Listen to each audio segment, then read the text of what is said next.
रानी साहब दौड़े लग गई हैं, एक दूसरों से मुलाकातें हो रही हैं, क्या समझते हैं आप? हुकूमत किसकी बनने जा रही है?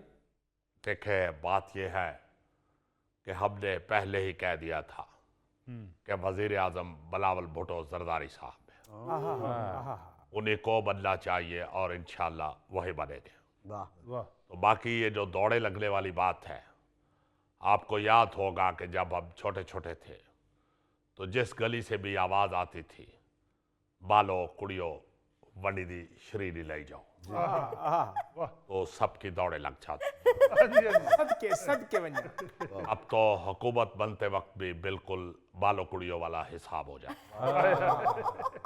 मगर मैं समझता हूं कि जिस तरह पाकिस्तान के अंदर गिलानी फैमिली ने फतह हासिल की है, वजारत उस्मा प्लेट में डाल के इनको दे देनी चाहिए। ओ, यानी आपको?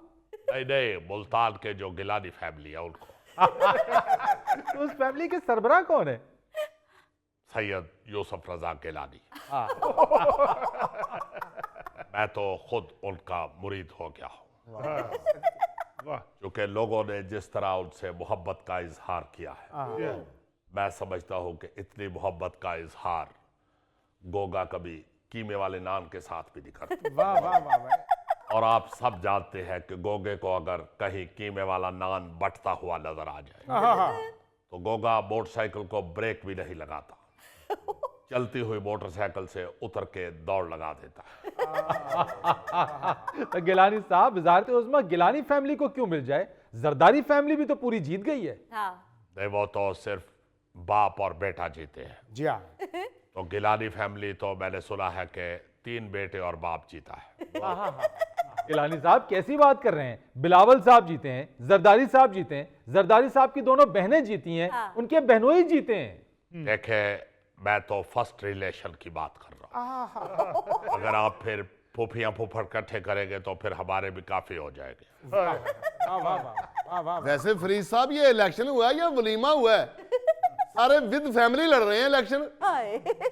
मियां साहब विद फैमिली, जरदारी साहब विद फैमिली, गिलानी साहब विद फैमिली, चौधरी साहब विद फैमिली। गौरी साहब, इसी को खानदानी सियासत कहते हैं। देखे गौरी साहब, ये इलेक्शन किसी वलीमे से कम नहीं था, क्योंकि जिस दिन पीपल्स पार्टी के चेयरमैन बिलावल भुट्टो जरदारी साहब ने मुल्तान में अपने मंशूर का ऐलान किया, तो आप यकीन कीजिए कि मुल्तान की जो आवाम है जी, उसने तो बिल्कुल वलीमे वाला समा बना दिया। वाह वाह वाह। लोग इतना खुश हुए कि वो वोट देने के लिए जौक दर जौक बाहर निकल आए, और उनको ये यकीन हो गया कि मुस्तकबिल चेयरमैन बिलावल भुट्टो का है। बिलावल भुट्टो ने पूरे पाकिस्तान का दौरा किया, मगर मंशूर का ऐलान उन्होंने मुल्तान की आवाम के सामने किया। वाह जी वाह वाह। क्या मुल्तान की आवाम इस मोहब्बत का बदला न दे? आवाम ने बिलावल भुट्टो के मंशूर को पसंद भी किया, इसलिए लोगों ने हमें सपोर्ट किया। पीपल्स पार्टी मुल्क के इस्तेहकाम मईशत के लिए अपना फर्ज निभाएगी।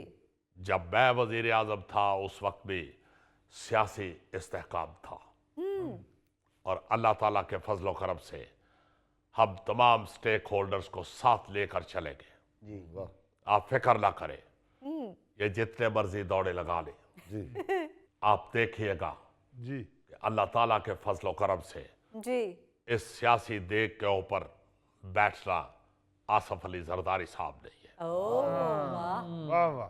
ये जरदारी साहब भी डिसाइड करेंगे कि किसको क्या हिस्सा मिलेगा। अच्छा गिलानी साहब, ये बताइए कि ये आजाद उम्मीदवार कितनी तादाद में आपके साथ मिल जाएंगे, क्या ख्याल है आपका? देखे, इस हवाले से मैं तो सिर्फ इतना ही कहूंगा, मैं नील करा या नील का, मेरा तन मन नीलो नील। मैं सौदे की थे दिलां दे, मैं तरले नैन वकील। रात चने दी चांदनी ते पूनी वर्गा का, आजाद होई मिलनगे जिन्ना दी निकल जाएगी बां बां। सच के बना। वाह वाह वाह वाह गिलानी साहब, अगर इन्हें शेरां दे पिछे गिटकू चिमटा वजा दिंदा ना ते बड़ी चस आउणी सी। याद है पे मैं मुर्शद पाक ना लाया, कोई आरफ लोहार दे पिछू नहीं आया। गिलानी साहब ये बताइए कि आप लोगों के लिए इस वक्त सबसे बड़ा चैलेंज क्या है? देखे फरीद साहब, इस वक्त पाकिस्तान को सबसे बड़ा चैलेंज महंगाई का है, मुआशी बदहाली, बेरोजगारी। हमने सिर्फ गरीब को उसके पाँव पे खड़ा करना है। आप देखें कि ये गिटकू बेचारा गरीब आदमी 2 मिनट में नहीं अपने पाँव पे खड़ा हो सकता, उसके बाद नाचना शुरू कर देता। और आप यकीन मानिए कि ये कोई अपनी खुशी से या शौक से नहीं नाचता, गुर्बत से नचाती है।